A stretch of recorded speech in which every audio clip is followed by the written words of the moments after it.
kegiatan penelitian kita pada tahun ini salah satunya adalah kajian inovasi zona agroekologi, di mana pada tahun ini kita laksanakan di wilayah Tengah Aceh yang meliputi Kabupaten Bener Meriah, Aceh Tengah, Gayo Lues, dan Kabupaten Aceh Tenggara. Kegiatan ini kenapa kita katakan zona agroekologi? Karena zona agroekologi ini merupakan salah satu sistem pertanian yang berkelanjutan dengan tidak merusak lingkungan, yang mengelompokkan agroekosistem yang beragam dalam bentuk klasifikasi yang aplikatif yang memiliki kesamaan karakteristik antara lain tanah, kemudian bentuk lahan dan iklim. Itu menjadi pertimbangan kita sehingga nantinya akan dikelompokkan ke dalam sistem pertanian, baik itu tanaman pangan, kemudian tanaman perkebunan, kemudian agroforestry, hingga daerah yang sangat berlereng yang tidak bisa dijadikan sebagai area pertanian.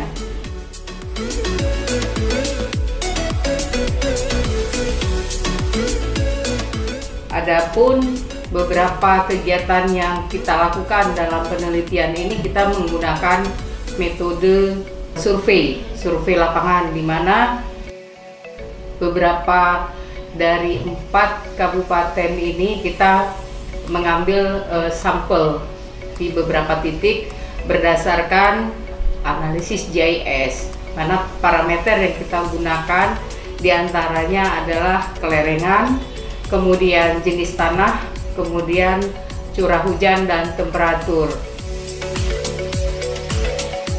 Kemudian kita analisis, setelah kita mendapatkan data spasialnya, kemudian kita ambil beberapa sampel, kemudian kita mewawancarai juga ke petani dengan mengambil data berupa data primer, apa yang sudah dilakukan oleh petani, kemudian apa yang diharapkan oleh petani. Nah, di keempat kabupaten ini kita juga berkoordinasi dengan Bapeda Kabupaten dan juga dengan Dinas Pertanian dan Perkebunan, sehingga apa yang kita dapat hasilnya di lapangan ini nantinya akan menjadi salah satu hasil kita untuk bisa kita rekomendasikan.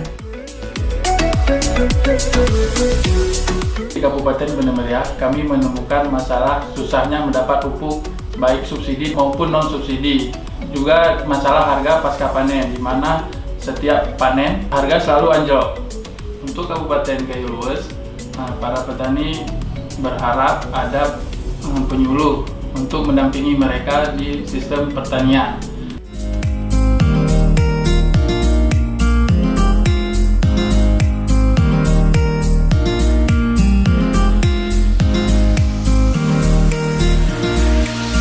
Komoditas tanaman pangan di Kabupaten Aceh Tenggara didominasi tanaman jagung. Pada saat jagung panen, para ijon ini sudah menampung hasil panen dari petani jagung di bawah harga pasar.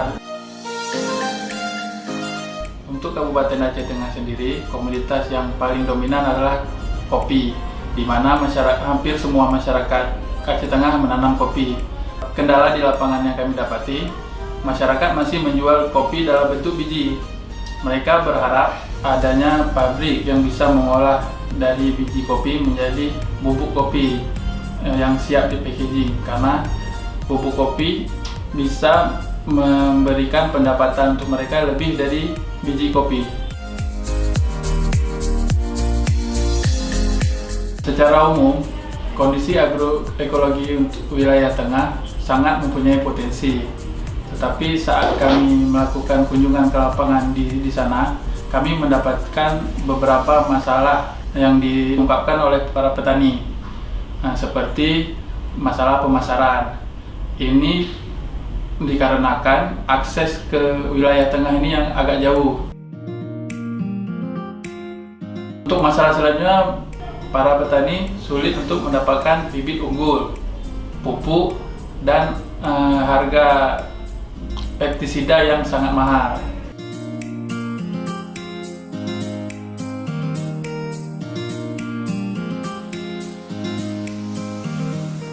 Setelah kita analisis, kita akan melihat komoditas unggulan dari 4 kabupaten ini mana yang memiliki posisi strategis untuk dikembangkan di suatu wilayah yang penetapannya didasarkan pada berbagai pertimbangan, baik itu dari aspek sosial, ekonomi maupun dari aspek fisiknya, itu dari lahan dan juga iklim.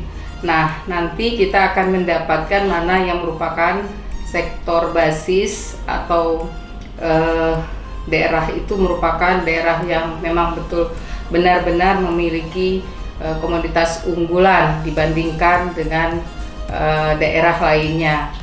Seperti kita ketahui bahwa di wilayah tengah Aceh ini sangat beragam kelerengannya, bentuk lahannya, mulai daripada ketinggian yang beragam dari 100 meter dari permukaan laut hingga di atas 2.500, yaitu Kabupaten Bener Meriah dengan Burni Telongnya, kemudian Loser juga di Aceh Tenggara dan Gayo Lues.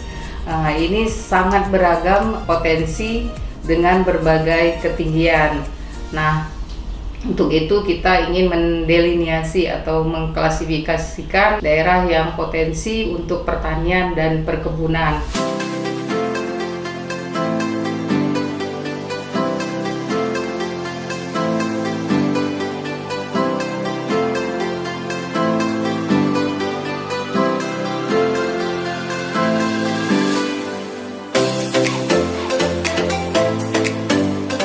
Kita ketahui bersama bahwa di wilayah tengah ini, terutama di Kabupaten Bener Meriah dan Aceh Tengah, merupakan penghasil kopi Arabica yang terbaik di dunia. Nah, selama ini kita ketahui bahwa kopi Arabica itu sangat baik tumbuhnya pada ketinggian di atas 1000 hingga 1500 meter dari permukaan laut. Namun petani selama ini kadang-kadang tidak mengetahui dari sisi kesesuaian lahan untuk tanaman Arabica ini, sehingga petani banyak menanam pada areal barangkali yang kurang dari 1000 meter dari permukaan laut dan bisa di atas 1500 meter dari permukaan laut, dan ini tidak mengoptimalkan hasil pertanian kopi Arabica itu sendiri. Nah, itu untuk satu komoditas saja. Kemudian kita ketahui juga bahwa di 4 kabupaten untuk wilayah tengah ini memiliki potensi untuk tanaman pangan, mulai daripada padi, kemudian palawija, kemudian juga umbi-umbian, dan juga tanaman hortikultura seperti sayur-sayuran, kentang, kemudian kubis atau kol, dan juga tanaman yang lain, cabai rawit terutama yang memang selama ini dibudidayakan oleh petani di Kabupaten Bener Meriah, kemudian Aceh Tengah, dan juga Kabupaten Gayo Lues. Nah, selain daripada itu, barangkali ada komoditas lain jika kita melihat dari aspek kesesuaian lahan, dari aspek fisik, baik itu iklim, lahan, dan sebagainya. Ada komoditas lain yang barangkali memang potensi untuk dikembangkan, seperti tanaman stroberi, di mana tanaman ini sangat baik ditanam pada rejim temperatur yang sejuk, begitu, yang di atas, barangkali di atas 1000 meter dari permukaan laut. Nah, ini barangkali yang selama ini belum diketahui oleh petani. Kemudian ada lagi tanaman-tanaman lain seperti pisang Cavendish, di mana kita tahu itu harganya sangat mahal di beberapa supermarket di luar Aceh, dan ini sangat dibutuhkan. Hal-hal seperti ini barangkali nantinya yang menjadi rekomendasi di dalam hasil penelitian kita untuk bisa dikembangkan di beberapa kabupaten di wilayah tengah Aceh. Di wilayah tengah Aceh juga penghasil komoditas durian. Durian ini juga varietas yang dikembangkan selama ini adalah durian lokal. Nantinya barangkali durian Ada varietas-varietas durian lain yang selama ini dikembangkan dari Thailand, misalnya durian Bangkok itu juga bisa dikembangkan sehingga akan juga berpengaruh nantinya terhadap pendapatan petani, di mana yang pada akhirnya adalah untuk mensejahterakan masyarakat.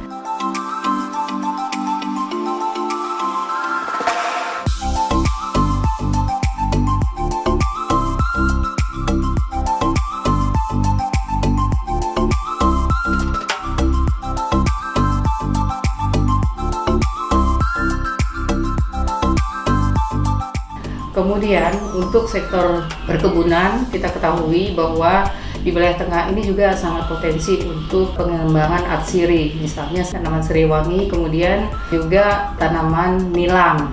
Nah, ini yang akan kita delineasi nantinya untuk menjadi rekomendasi bagi kegiatan penelitian ini.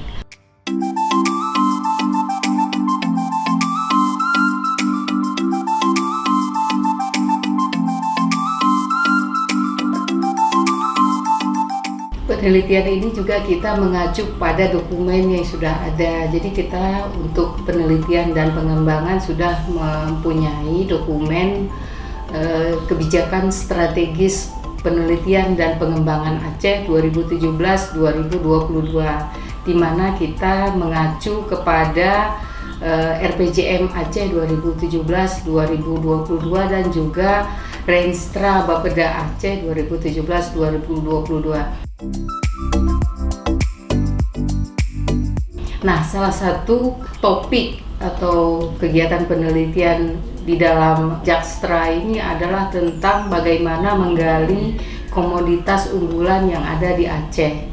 Kita memiliki potensi sumber daya alam yang cukup baik, terutama di sektor pertanian, tetapi selama ini belum maksimal atau belum optimal kita manfaatkan. Nah, melalui riset ini diharapkan agar nantinya potensi sumber daya pertanian yang ada bisa kita optimalkan, yang pada akhirnya tujuannya adalah untuk meningkatkan pendapatan masyarakat atau untuk mensejahterakan petani.